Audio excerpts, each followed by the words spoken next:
We're here because Lindsey has Dravet syndrome, which is defined as a catastrophic intractable epilepsy. We have some of the best minds in the world in neurology here at Cincinnati Children's, and Lindsey's doing better than 90% of other kids with Dravet syndrome. But she's on 3 hardcore medications, and she'll still have up to 40 seizures a week, which is way better than the hundreds we used to see when she was younger. But these medications come with their own set of issues and side effects. One in particular is not even FDA approved here yet, and there's hardly any research behind it. Which, she's taking it and it's controlling her seizures, but it makes her anorexic. We have a big issue keeping weight on her. She's really small for her age. Her other medications have other side effects, including behavioral issues, sleep issues, health issues, possible kidney and liver failure, but they're the best options we have. So, we're trying all these medications out on her, and we're definitely ready to jump on a natural plant-based option if it might have some benefit. Based on your understanding, what potential benefit would cannabis provide for your dog? Well, definitely helping with seizure control.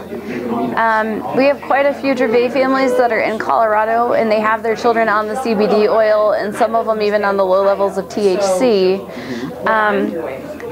Most of them have been able to significantly lower their other medications, so that they're seeing less side effects from those other medications. And really the CBD oil seems to be pretty much side effect free. There are a few who are completely pharmaceutical free. We're not even shooting for that, and I understand that that's not the typical, that's not usually how it happens.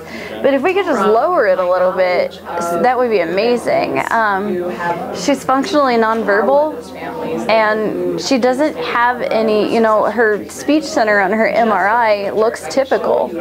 So the only thing that we and her neurologist can think is that one of her medications is delaying her speech significantly.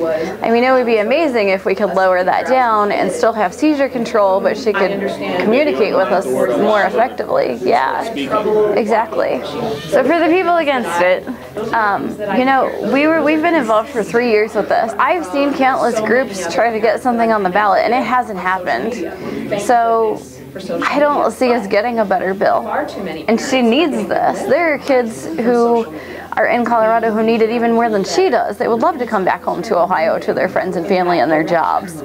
And it's pretty regulated. What everybody's calling the monopoly just lets the government regulate the distribution really closely. It makes it a lot safer if we're going to have responsible adult usage. Those 10 sites make it so that they can watch it more closely. And I just don't think that issue compares to children who need medication. For the people who haven't seen it, I showed them video footage of her having a seizure, and they love her. And I'm pretty sure all of those people are going to vote for it now, because nobody wants to watch anybody have any seizure, but she has some serious violent seizures. And if anything that can help, we should be able to try. We're already pumping her full of a lot of drugs every day, and it does make an impact on the seizures, but like I said before, a plant-based option with not a lot of side effects should at least be on the table for her, I think. Anything else you'd like to add? No, I just really hope that we're yes on 3 and no on 2 for Lindsey.